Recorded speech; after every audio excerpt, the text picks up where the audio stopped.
ನಮಸ್ಕಾರ ವೀಕ್ಷಕರೇ. ಕಾಂಗ್ರೆಸ್ ವರಿಷ್ಠೆ ಹಾಗೂ ಮಾಜಿ ಪ್ರಧಾನಿ ರಾಜೀವ್ ಗಾಂಧಿ ಪತ್ನಿ ಸೋನಿಯಾ ಕೇಂದ್ರ ಸರ್ಕಾರಕ್ಕೆ ಸವಾಲ್ ಹಾಕಿದ್ದಾರೆ. ಇಸ್ರೇಲ್ ಹಾಗೂ ಇರಾನ್ ನಡುವೆ ಭೀಕರ ಕದನ ನಡೀತಾ ಇದ್ದು ಭಾರತ ಸೈಲೆಂಟ್ ಆಗಿರೋದು ಸರಿಯಲ್ಲ ಅನ್ನೋದನ್ನ ಹೇಳ್ತಾ ಇದ್ದಾರೆ. ಸೈಲೆಂಟ್ ಆಗಿರದೆ ಇನ್ನೇನ್ ಮಾಡಬೇಕು ಅನ್ನೋದಕ್ಕೂ ಅವರೇ ಸಲಹೆ ಕೊಡ್ತಾ ಇದ್ದಾರೆ. ಆದ್ರೆ ಸೋನಿಯಾ ಕೊಟ್ಟ ಸಲಹೆ ಹಾಗೂ ಕೇಳಿರೋ ಪ್ರಶ್ನೆಗೆ ಭಾರಿ ಚರ್ಚೆ ಜೊತೆಗೆ ವಿರೋಧವೂ ವ್ಯಕ್ತವಾಗ್ತಾ ಇದೆ. ಇನ್ನೊಂದೆಡೆ ಪಾಕಿಸ್ತಾನದ ಕುರಿತಂತೆ ಭಾರತ ತೆಗೆದುಕೊಂಡಿರೋ ನಿರ್ಧಾರದಲ್ಲಿ ಯಾವ ಕಾಂಪ್ರಮೈಸ್ ಕೂಡ ಇಲ್ವೇ ಇಲ್ಲ ಅನ್ನೋದನ್ನ ಗೃಹ ಸಚಿವ ಅಮಿತ್ ಶಾ ಹೇಳಿದ್ದಾರೆ. ಇದರ ಪರವೂ ಮಾತನಾಡಲಾಗದೆ ವಿರೋಧಿಸಲು ಆಗದೆ ಇಕ್ಕಟ್ಟಿಗೆ ಸಿಲುಕಿಕೊಂಡಿವೆ. ಇನ್ನೊಂದೆಡೆ ಕಾಂಗ್ರೆಸ್ ಪರ ಪತ್ರಕರ್ತ ಅಂತಲೇ ಫೇಮಸ್ ಆಗಿರೋ ರಾಜದೀಪ್ ಸರ್ದೇಸಾಯಿ ರಾಹುಲ್ ಗಾಂಧಿಗೆ ಸರಿಯಾಗಿ ಕ್ಲಾಸ್ ತೆಗೆದುಕೊಂಡಿದ್ದಾರೆ. ಇದೆಲ್ಲವನ್ನ ಒನ್ ಬೈ ಒನ್ ವಿವರಿಸ್ತಾ ಹೋಗ್ತೀವಿ. ಈ ವಿಡಿಯೋವನ್ನ ತಪ್ಪದೆ ಕೊನೆ ತನಕ ನೋಡಿ. ಅದಕ್ಕೂ ಮುನ್ನ ಮೀಡಿಯಾ ಮಾನ್ಸ್ಟರ್ ಚಾನೆಲ್ ಅನ್ನ ತಪ್ಪದೆ ಸಬ್ಸ್ಕ್ರೈಬ್ ಮಾಡಿ. ಭಾರತದ ಅತ್ಯಂತ ಪುರಾತನ ಪಕ್ಷ, ಹಲವು ದಶಕಗಳ ಕಾಲ ಆಳಿದ ಲೆಜೆಂಡರಿ ಪಕ್ಷ, ಒಂದೇ ಕುಟುಂಬದಿಂದ ಹಲವು ಪ್ರಧಾನಿಗಳನ್ನ ಕೊಟ್ಟ ಹಿರಿಯ ಪಕ್ಷ. ಹೀಗೆ ಹೇಳ್ತಾ ಹೋದ್ರೆ ಕಾಂಗ್ರೆಸ್ಗೆ ಇರೋ ಬಿರುದುಗಳು ಒಂದೆರಡಲ್ಲ. ಆದ್ರೆ ಈಗ ಕಾಂಗ್ರೆಸ್ ಯಾವ ರೀತಿ ಸೊರಗಿ ಸಣ್ಣಗಾಗಿದೆ ಅನ್ನೋದನ್ನ ಜಗತ್ತೇ ನೋಡ್ತಾ ಇದೆ.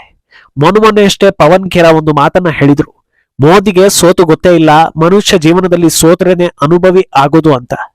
ಒಂದು ಕಾಲದಲ್ಲಿ ಕಾಂಗ್ರೆಸ್ ಕೂಡ ಸೋಲಿಲ್ಲದ ಸರದಾರನಂತಿತ್ತು.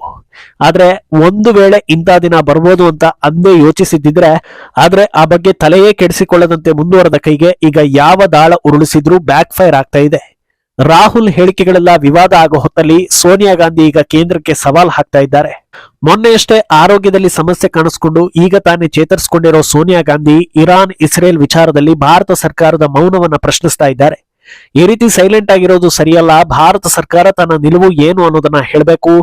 ಇರಾನ್ ಕಡೆಗೆ ಇದ್ದೀರಾ ಅಥವಾ ಇಸ್ರೇಲ್ ಕಡೆಗೆ ಇದ್ದೀರಾ ಅನ್ನೋದನ್ನ ಜನರ ಮುಂದೆ ತಿಳಿಸ್ಬೇಕು ಅಂತ ಹೇಳಿದ್ದಾರೆ. ಅಂದಹಾಗೆ ಮೋದಿ ಸರ್ಕಾರ ಇದುವರೆಗೂ ಬೇರೆ ದೇಶಗಳ ವಿಚಾರದಲ್ಲಿ ಅನಾವಶ್ಯಕವಾಗಿ ಮೂಗು ತೂರಿಸಿಲ್ಲ. ಒತ್ತಾಯದಿಂದ ಮಧ್ಯಸ್ಥಿಕೆಗೆ ಕರೆದರೂ ಶಾಂತಿ ಸಂಧಾನದ ಮಾತನ್ನ ಆಡಿದ್ದಾರೆ ಹೊರತು ಒನ್ ಸೈಡೆಡ್ ಆಗಿ ಹೇಳಿಕೆ ಕೊಟ್ಟು ದೇಶವನ್ನ ಅಪಾಯಕ್ಕೆ ತಂದೊಡ್ಡಿಲ್ಲ. ತಟಸ್ಥ ನಿಲುವುಗಳೇ ಭಾರತದ ಅತಿದೊಡ್ಡ ರಾಜತಾಂತ್ರಿಕ ಗೆಲುವು ಆಗ್ತಾ ಇರೋ ಹೊತ್ತಲ್ಲಿ ಇಂಥ ಸ್ಟೇಟ್ಮೆಂಟ್ ಬರುತ್ತೆ ಅಂದ್ರೆ ಉದ್ದೇಶ ಪೂರ್ವಕವಾಗಿಯೇ ಭಾರತವನ್ನ ಇಕ್ಕಟ್ಟಿಗೆ ಸಿಲುಕಿಸೋ ಕೆಲಸ ಅಲ್ವಾ ಅಂತ ಶಿಕ್ಷಣ ಪಡೆದವರು ಕೇಳ್ತಾ ಇದ್ದಾರೆ.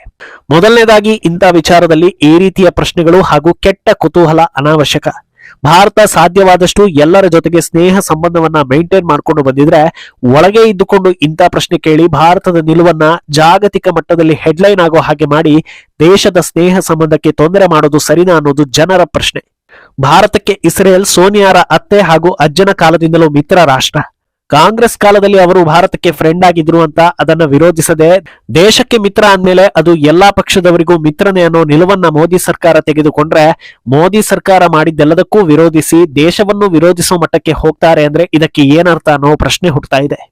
ಈ ಮೂಲಕ ಹೊಸ ಅಜೆಂಡಾ ಏನಾದ್ರೂ ನಡೆಸೋದಕ್ಕೆ ಹೊರಟಿದ್ದಾರ ಅನ್ನೋ ಚರ್ಚೆ ಕೂಡ ಶುರುವಾಗಿದೆ. ಅಂದಹಾಗೆ ಇಲ್ಲಿ ಗಮನಿಸಬೇಕಾಗಿರೋ ಇನ್ನೊಂದು ವಿಷಯ ಕೂಡ ಇದೆ. ಅದೇನಂದ್ರೆ ಮೋದಿಗೆ ಸವಾಲ್ ಹಾಕಿರೋ ಸೋನಿಯಾ ಇದರ ಬಳಿಕ ತಮ್ಮ ನಿಲುವು ಏನು ಅನ್ನೋದನ್ನ ಕೂಡ ಹೇಳಿದ್ದಾರೆ. ಇರಾನ್ ಮೇಲೆ ಇಸ್ರೇಲ್ ನಡೆಸಿದ ದಾಳಿಯನ್ನ ಒಪ್ಪಿಕೊಳ್ಳೋದಕ್ಕೆ ಸಾಧ್ಯವೇ ಇಲ್ಲ. ಇಸ್ರೇಲ್ ಇತ್ತೀಚೆಗೆ ಸುತ್ತಮುತ್ತ ಇರುವ ದೇಶಗಳ ಮೇಲೆ ವಿಪರೀತ ದಾಳಿ ಮಾಡ್ತಾ ಇದೆ. ಗಾಜಾ ಮೇಲೆ ಅಪಾಯಕಾರಿ ದಾಳಿ ಮಾಡಿದ್ದಲ್ಲದೆ ಈಗ ಇರಾನ್ ಮೇಲೆ ದಾಳಿ ಮಾಡ್ತಾ ಇದೆ. ಇದನ್ನ ಖಂಡಿತವಾಗಿಯೂ ಒಪ್ಪಿಕೊಳ್ಳೋದಕ್ಕೆ ಸಾಧ್ಯವಿಲ್ಲ ಅನ್ನೋದನ್ನ ಹೇಳಿದ್ದಾರೆ. ಅಲ್ಲಿಗೆ ಈ ವರಿಷ್ಠೆಯ ಮನಸ್ಸಲ್ಲಿ ಏನಿದೆ ಅನ್ನೋದು ಎಕ್ಸ್ಪೋಸ್ ಆದಂತಾಗಿದೆ. ಹೇಳಬೇಕು ಅನ್ಕೊಂಡಿದ್ದು ಕಾಂಗ್ರೆಸ್ ಹಾಗೂ ಗಾಂಧಿ ಫ್ಯಾಮಿಲಿ ಇರಾನ್ಗೆ ಬೆಂಬಲ ಕೊಡ್ತಾ ಇದೆ ಅಂತ. ಆದ್ರೆ ಬರೀ ಇದಿಷ್ಟನ್ನೇ ಹೇಳಿದ್ರೆ ಭಾರತೀಯರು ನೇರವಾಗಿ ಉಗಿತಾರೆ. ಅದರ ಬದಲು ಮೋದಿಯನ್ನ ಇದರಲ್ಲಿ ಸೇರಿಸಿಕೊಂಡು ಸ್ವಲ್ಪ ಬೇರೆ ರೀತಿ ಇದನ್ನ ಹೇಳಿದ್ರೆ ಕೊನೆ ಪಕ್ಷ ಇದು ಚರ್ಚೆಯಲ್ಲಾದ್ರೂ ಉಳಿಯುತ್ತೆ ಅನ್ನೋ ನಿಟ್ಟಿನಲ್ಲಿ ಈ ರೀತಿ ಮಾಡಿದ್ದಾರೆ ಅನ್ನೋದನ್ನ ಭಾರತೀಯರು ಹೇಳ್ತಾ ಇದ್ದಾರೆ. ಅಂದಹಾಗೆ ಸೋನಿಯಾರಿಂದ ಈ ರೀತಿಯ ಅಭಿಪ್ರಾಯ ಬರ್ತಾ ಇರೋದಕ್ಕೆ ಅಚ್ಚರಿ ಪಡೋ ಅವಶ್ಯಕತೆ ಇಲ್ಲ. ಯಾಕಂದ್ರೆ ಇಂದಿರಾ ಗಾಂಧಿ ಅಂತೆ ನನ್ನ ಮೂಗು ಅಂತ ಪ್ರಚಾರ ಮಾಡಿ ಕೊನೆಗೂ ಈ ಬಾರಿ ಮೊದಲ ಸಲ ಸಂಸತ್ ಭವನ ಪ್ರವೇಶಿಸಿದ್ದ ಸೋನಿಯಾ ಪುತ್ರಿ ಪ್ರಿಯಾಂಕಾ ರಾಬರ್ಟ್ ವಾದ್ರಾ ಪ್ಯಾಲೆಸ್ತೀನ್ ಪರ ಬರೆದುಕೊಂಡಿದ್ದ ಹ್ಯಾಂಡ್ ಬ್ಯಾಗ್ ಹಿಡಿದು ಓಡಾಡಿದ್ದನ್ನ ಜಗತ್ತೇ ನೋಡಿದೆ. ಹೀಗಿರುವಾಗ ಸೋನಿಯಾ ಇರಾನ್ಗೆ ಬೆಂಬಲ ಕೊಡೋದ್ರಲ್ಲಿ ಆಶ್ಚರ್ಯ ಇಲ್ಲ. ಆದ್ರೆ ಇರಾನ್ನ ಅಮಾಯಕರ ಮೇಲೆ ದಾಳಿ ಅಂತ ಹೇಳುವಾಗ ಸುತ್ತಮುತ್ತಲಿರೋ ಎಲ್ಲಾ ದೇಶಗಳು ಪುಟ್ಟ ಇಸ್ರೇಲ್ ಮೇಲೆ ದಾಳಿ ಮಾಡಿ ಅವರ ಅಸ್ತಿತ್ವವನ್ನೇ ನಾಶ ಮಾಡೋದಕ್ಕೆ ನೋಡ್ತಾ ಇರೋದು ಕಣ್ಣಿಗೆ ಕಾಣ್ತಾ ಇಲ್ವಾ? ಕಂಡರೂ ಹೇಳೋದಕ್ಕೆ ಬಾಯಿ ಬರ್ತಾ ಇಲ್ವಾ? ಅಥವಾ ಇರೋದನ್ನ ಇರೋ ಹಾಗೆ ಹೇಳಿದ್ರೆ ತುಂಬಲಾರದ ನಷ್ಟ ಆಗುತ್ತಾ? ಅಥವಾ ಸಂತ್ರಸ್ತರನ್ನೇ ಕೆಟ್ಟವರು ಅಂತ ಬಿಂಬಿಸೋ ಉದ್ದೇಶ ಕರಗತವಾಗಿದೆಯಾ? ಹೀಗೆ ನಾನಾ ರೀತಿಯ ಪ್ರಶ್ನೆಗಳನ್ನ ಜನರು ಕೇಳ್ತಾ ಇದ್ದಾರೆ. ಒಂದು ಕಡೆ ಸೋನಿಯಾ ಭಾರತವನ್ನ ಇಕ್ಕಟ್ಟಿಗೆ ಸಿಲುಕಿಸಿ ಅಪಾಯಕ್ಕೆ ದೂಡೋ ಕೆಲಸ ಮಾಡ್ತಾ ಇದ್ರೆ, ಇತ್ತ ಗೃಹ ಸಚಿವ ಅಮಿತ್ ಶಾ ಪಾಕಿಸ್ತಾನ ವಿರುದ್ಧ ಖಡಕ್ ನಿರ್ಧಾರವನ್ನ ತೆಗೆದುಕೊಂಡಿದ್ದಾರೆ. ಪಹಲ್ಗಾಮ್ ದಾಳಿ ನಡೆಸಿದ್ದಕ್ಕೆ ಇಂಡಸ್ಟ್ರಿಟಿ ಸಸ್ಪೆಂಡ್ ಆಗಿದ್ದು ಇನ್ನೂ ಕೂಡ ಅದನ್ನ ಹಿಂದೆ ಪಡೆದಿಲ್ಲ. ಈ ಬಗ್ಗೆ ಮಾತನಾಡಿರೋ ಅಮಿತ್ ಶಾ ಪರ್ಮನೆಂಟ್ ಆಗಿ ಹಿಂಪಡೆಯೋದಿಲ್ಲ, ಉಗ್ರರನ್ನ ಪೋಷಿಸೋರಿಗೆ ನೀರು ಬಿಟ್ಟು ನಮಗೆ ಆಗ್ಬೇಕಾಗಿರೋದು ಏನೂ ಇಲ್ಲ ಅಂತ ಖಡಕ್ ಆಗಿ ಹೇಳಿದ್ದಾರೆ. ಅವತ್ತೇ ಈ ಟ್ರೀಟಿಯನ್ನ ಕ್ಯಾನ್ಸಲ್ ಮಾಡಬಹುದಿತ್ತು. ಆದ್ರೆ ಕೇವಲ ಸಸ್ಪೆಂಡ್ ಅಂತ ಹೇಳಿದ್ರಿಂದ ಒಳಗಿರೋ ದೇಶದ್ರೋಹಿಗಳು ಸ್ವಲ್ಪ ತಣ್ಣಗಿದ್ರು. ಆದ್ರೆ ಈಗ ಇದೇ ಫೈನಲ್ ಅನ್ನೋ ರೀತಿ ಶಾ ಸ್ಟೇಟ್ಮೆಂಟ್ ಕೊಟ್ಟಿದ್ದಾರೆ. ಮೊನ್ನೆ ಅಷ್ಟೇ ಪಾಕಿಸ್ತಾನಕ್ಕೆ ಹೋಗ್ತಾ ಇದ್ದ ನೀರನ್ನ ಪರ್ಮನೆಂಟ್ ಆಗಿ ಭಾರತಕ್ಕೆ ತಿರುಗಿಸೋ ಬಗ್ಗೆ ಮೋದಿ ಸರ್ಕಾರ ಹಿಂಟ್ ಕೊಟ್ಟಿತ್ತು. ಭಾರತದ 3 ರಾಜ್ಯಗಳಿಗೆ ಈ ನೀರು ಇನ್ಮುಂದೆ ಹರಿಸಲಾಗುತ್ತೆ ಅನ್ನೋದನ್ನ ಹೇಳಿದ್ರು. ಅಲ್ಲಿಗೆ ಪಾಕಿಸ್ತಾನಕ್ಕೆ ಬಿಜೆಪಿ ಇರೋ ತನಕ ನೀರು ಹರಿಯಲ್ಲ ಅನ್ನೋದು ಆಲ್ಮೋಸ್ಟ್ ಕನ್ಫರ್ಮ್ ಆಗಿತ್ತು. ಈಗ ಅದನ್ನ ಅಫಿಷಿಯಲ್ ಆಗಿ ಶಾ ಹೇಳಿದ್ದಾರೆ. ಅಂದಹಾಗೆ ಈಗ ಎಲ್ಲರ ಚಿತ್ತ ವಿಪಕ್ಷಗಳತ್ತ ನೆಟ್ಟಿದೆ. ಪಾಕಿಸ್ತಾನಕ್ಕೆ ನೀರು ಪರ್ಮನೆಂಟ್ ಆಗಿ ಬಿಡಲ್ಲ ಅಂದ್ರೆ ವಿಪಕ್ಷಗಳ ಕೆಲ ನಾಯಕರಿಗೆ ಹೇಗಾಗ್ಬೇಡ? ಆ ಜೀವಗಳು ಇದನ್ನ ಹೇಗೆ ತಡೆಯುತ್ತವೆ? ಒಂದು ವೇಳೆ ಇದನ್ನ ನೇರವಾಗಿ ವಿರೋಧಿಸೋಣ ಅಂದ್ರೆ ಭಾರತೀಯರು ನೇರವಾಗಿಯೇ ಕ್ಯಾಕರಿಸಿ ಉಗಿತಾರೆ. ವಿರೋಧ ಮಾಡದೇ ಇದ್ರೆ ವೋಟ್ ಬೀಳಲ್ಲ.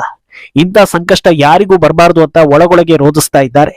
ಈ ಹಿಂದೆ ಎಡಜೀವಿಗಳನ್ನ ಮುಂದೆ ಬಿಟ್ಟು ಪಾಕಿಸ್ತಾನಕ್ಕೆ ನೀರು ಬಿಡುವಂತೆ ಕೆಲವೆಡೆ ಪ್ರೊಟೆಸ್ಟ್ ಕೂಡ ನಡೆದಿತ್ತು.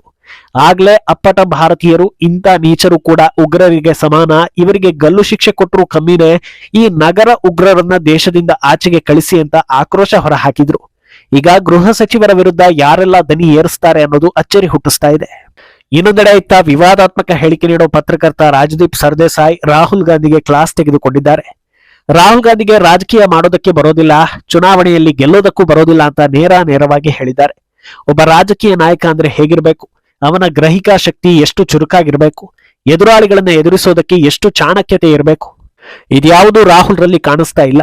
ಈ ಹಿಂದೆ ನಾನು ನನ್ನ ಪುಸ್ತಕದಲ್ಲೂ ಬರೆದಿದ್ದೆ, ಕೈಗೆ ಸಿಕ್ಕ ಅವಕಾಶವನ್ನ ಮಿಸ್ ಮಾಡಿಕೊಳ್ಳೋ ಅವಕಾಶವನ್ನ ರಾಹುಲ್ ಯಾವತ್ತೂ ಮಿಸ್ ಮಾಡಿಕೊಂಡಿಲ್ಲ ಅಂತ. ಅದು ಪದೇ ಪದೇ ನಿಜವಾಗ್ತಾ ಇದೆ. ಮನಮೋಹನ್ ಸಿಂಗ್ ಆಡಳಿತದಲ್ಲೇ ರಾಹುಲ್ ಮಂತ್ರಿ ಆಗ್ಬೋದಿತ್ತು. ಆದ್ರೆ ರಾಜಕೀಯದತ್ತ ಸರಿಯಾದ ಇಂಟ್ರೆಸ್ಟ್ ತೋರಿಸಲಿಲ್ಲ. 2014ರಲ್ಲೇ ವಿಪಕ್ಷ ನಾಯಕ ಆಗ್ಬೋದಿತ್ತು. ಆದ್ರೆ ಆಗ್ಲೂ ಕೂಡ ಆಕ್ಟಿವ್ ಪಾಲಿಟಿಕ್ಸ್ ಕಲಿತುಕೊಳ್ಳಿಲ್ಲ. ಪಕ್ಷದಲ್ಲಿ ಬದಲಾವಣೆ ತರಬೇಕು, ಯುವಕರನ್ನ ಮುಂದೆ ತರಬೇಕು ಅಂತ ಬಾಯಲ್ಲಿ ಹೇಳ್ತಾರೆ. ಆದ್ರೆ ಅದ್ಯಾವುದನ್ನು ಮಾಡಿ ತೋರಿಸ್ತಾ ಇಲ್ಲ ಅಂತ ಹೇಳಿದ್ದಾರೆ. ಈ ಕಂಪ್ಲೀಟ್ ವಿಡಿಯೋ ನೋಡ್ತಾ ಇದ್ರೆ ಸರ್ದೇಸಾಯಿಗೆ ಕಾಂಗ್ರೆಸ್ ಮೇಲೆ ಕೋಪ ಇಲ್ಲ, ಆದ್ರೆ ಕಾಂಗ್ರೆಸ್ ಇಂಥ ಸ್ಥಿತಿಗೆ ತಲುಪಿರೋದಕ್ಕೆ ರಾಹುಲ್ ಕಾರಣ ಅನ್ನೋದು ಕೋಪ ತರಿಸ್ತಾ ಇದೆ ಅಂತ ಎಲ್ಲರೂ ಹೇಳ್ತಾ ಇದ್ದಾರೆ. ಒಟ್ನಲ್ಲಿ ಗಾಂಧಿ ಫ್ಯಾಮಿಲಿ ನೇತೃತ್ವದ ಕಾಂಗ್ರೆಸ್ನ ಉದ್ದೇಶ, ಹೇಳಿಕೆ ಇದ್ಯಾವುದೂ ಭಾರತಕ್ಕೆ ಪೂರಕವಾಗಿಲ್ಲ ಅನ್ನೋದು ಮತ್ತೆ ಮತ್ತೆ ಸಾಬೀತಾಗ್ತಾ ಇದೆ. ಮುಂದೇನಾಗುತ್ತೆ ಅನ್ನೋದನ್ನ ಕಾದು ನೋಡ್ಬೇಕು. ಈ ಬಗ್ಗೆ ನಿಮ್ಮ ಅಭಿಪ್ರಾಯವನ್ನ ತಪ್ಪದೇ ಕಾಮೆಂಟ್ ಮೂಲಕ ತಿಳಿಸಿ.